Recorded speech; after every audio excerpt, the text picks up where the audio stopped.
कार्यक्रम में मैं मंच पर आसीन हमारे वीडियो सर, वीडियो सर, अभिनंदन सर और विभिन्न समूह से आई हमारी बहनें, माताएं, सबका हार्दिक स्वागत करता हूं कि आप लोगों ने मुझे सम्मान के लिए इस योग्य समझा।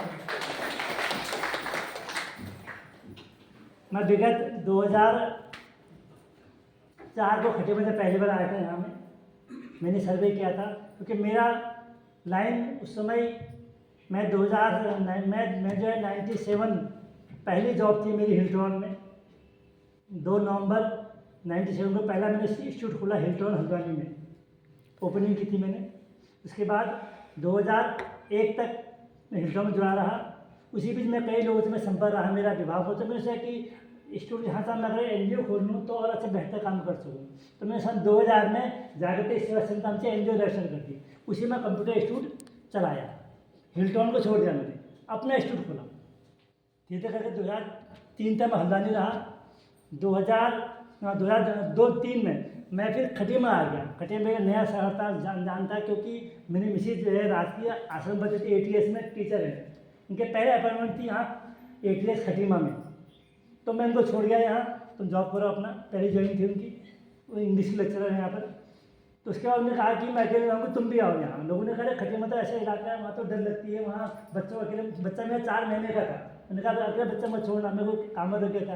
मैंने कहा नहीं साथ आओ यहाँ। मैं कहा भैया मैं तो तेरा हिल्टन में काम तो छोड़े कैसे आऊँ, अपनी जॉब है, अच्छी सैलरी है। मैंने कहा छोड़ो सैलरी, पहले हम परिवार देखना, काम करते रहोगे। तो मैंने हिल्टन में रिजाइन कर दिया और जागतिक सेवा समिति में पूरा दिमाग ध्यान देने लग गया। 2000 जब मैं 3 में यहाँ पर 2 में आया, इसके बाद में 1 साल बाद हैंडीक्राफ्ट भाषा वस्त्र मंत्रालय की टीम आई यहाँ। उन्हें को ऐसा लड़का बताओ, को ऐसा एनजीओ बताओ जो काम कर सके, क्योंकि यहाँ पहली बार तो हुआ था। क्योंकि जब गाँव में जाता था वो डलिया टोपे दिखाते थे मुझे, वो डलिया वाली और डिजाइन वाली। मैं कहा क्या करोगे, बोले शादी में काम आता है। और क्या काम होता है, बोले कुछ नहीं, शादी में हम लोग रोटी रखते हैं, आपस में बांटते हैं।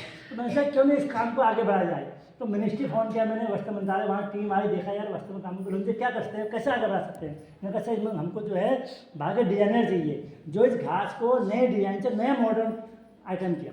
हमेशा एक ही, जहाँ जाऊँगा वही डलिया वही टोकरी, एक ही डिजाइन, सिंगल वन डिजाइन। और वो शादी में काम आता, आपकी जगह आप शादी वही काम चलता। एक शुरू में पहली बार मैं यहाँ 2005 में 1 महीना को ले गया प्रगति मैदान नई दिल्ली में। तो वो हमारे एक डलिया नहीं बिकी और देखें बोले किस काम का रख जाए। बोला तो एक ही टाइप के 1-2 उठा ले गए, जलेपुर वापस आए। नहीं कैसे करे, बोला हम उसको समझे नहीं कि करेंगे क्या ऐसे हम। तो धीरे मैंने फिर बात की विभाग ने कहा सर पहले क्या होगा, सबसे पहले महीना वो रेस्टोरेंट बना, सबके शिल्पी कार्ड बनेंगे। मैंने पहला कैंप में सहजना लगाया मैंने, और वहाँ किशोर सिंह पठान जब खत्म हो गए, बहुत पुरानी बात हो गई हो, तो उन्होंने कहा सपोर्ट किया, उन्होंने कैंप लगवाया। तो विभाग की टीम आई, 200 शिल्पी कार्ड एक दिन बने। उसके बाद उन्होंने कहा लोन जी हम आप दिल्ली जाओ, हम मिनिस्ट्री प्रोजेक्ट देंगे आपको, 1-2 महीना ट्रेनिंग देंगे, आपको डिजाइन ढूंढो। अब डिजाइनर को हम जानते हैं डिजाइनर होते क्या है।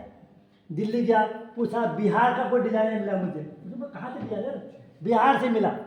पर मुश्किल से पता करते करते उसको यहाँ मैंने होटल टिकवाया। मैंने कहा तो कोई डिजाइन, ये घास है, डिजाइन सिखा उसने। उन्हें ऐसे डिजाइन बनाए उससे, जैसे रोटी का बॉक्स बनाया, फूलदान बनाया। आज तक वो दिमाग इतने। और उसके बाद जब हम अगली बार मैं महीना को ले गया, ताज महोत्सव आगरा ले गया दोबारा इकट्ठा करके 7-8 में, तो इतना सामान बिका कि दोबारा मंगाना पड़ा यहाँ से सामान। फिर उसमें जो है उलझन की 4-5 महीना को ट्रेनिंग दी। आज वो उलझन के महिला ने पूरा ऐसा गिरफ्त धारा करके विदेश तक माल जा रहा है। मैं इनको उलझन की महिला को मैं हमारे सहजना की शकुंतला है, जानते हो फरगुड़िया की, और आपकी सहजना की है, उन महिला को मैं ले गया। उसके बाद मैंने फिर यहाँ पर भारत सरकार की स्कीम चलती है बाबा साहब अम्बेडकर योजना ASBY, उसमें हमने 50 समूह बनाए, समूह ट्रेनिंग करवाई, 250 लोग ट्रेनिंग करवाई। गाँव में कोड़ाखेड़ा शहर में बीचवा ट्रेनिंग कराई। और आज स्थिति यह है कि खटीमा में 5000 से ऊपर शिल्पी कार्ड बने हैं। और जिला उद्योग वाले के बाद में जिला उद्योग पता लगा, उन्होंने जितना अच्छा काम करो हमारे को ट्रेनिंग करा दो यहाँ जिला उद्योग की। तो जिला उद्योग ट्रेनिंग कराई। उसके बाद MSME वाले उन्हें मुझे पता लगा कि हाँ अच्छा काम करे, उन्होंने कहा तो होते होते आज स्थिति ये है कि खटीमा की जो है 5,000 से ऊपर महिलाएं जो है इस टेलर ट्रेनिंग को सीखे और ऐसे डिजाइन बना रहे हैं तो गणेश जी बने, इतनी डिमांड उसकी आज कि मुझे जब बीच में 2 साल पहले रुद्र बुलाया गया कि आपको जो है डीएम साहब बुला रहे हैं। मैं बोला कुछ गिफ्ट लाना, देखा मैंने वो देखते बोले गणेश जी बड़ा अच्छा डिजाइन बनाया आपने, बड़ा खुश हुए। बोला मुझे दे दो। मैं कहा आपके तो लाया हूँ मैं गिफ्ट में। बोले मैंने पैकिंग है, पैकिंग नहीं खोल के दे मुझे इसको। मैं पन्नी से पैकिंग किया था। बोला नहीं ये तो नेचुरल दिखा मुझे, तो खोल के दिया, बड़ा अच्छा लगा। जो चीज़ होते होते जो है फिर बाद में मेरे जब यहाँ पर आपके बीरसा देव के कांटेवाल जी थे, उन्होंने कहा लोन जी यार हमारा समूह कैसे आगे बढ़ा सकते हो आप। बोला हम आपको बजट देंगे नहीं, हमारे समूह को डिजिटल मार्केटिंग जो बात आई थी, मगर महिलाएं जो है इनको OTP नहीं पता, बैंक जाते तो ये नहीं पता इनको कि आपका KYC है, पता ही नहीं होता KYC किसे कहते हैं। तो हमने गाँव गाँव जाएगा कोई समूह ट्रेनिंग कराई 3 दिन की ट्रेनिंग कि KYC क्या होता है, OTP क्या होता है, मोबाइल में कैसे आप काम करोगे। तो हमने डिजिटल मार्केटिंग की ओर ध्यान दिया।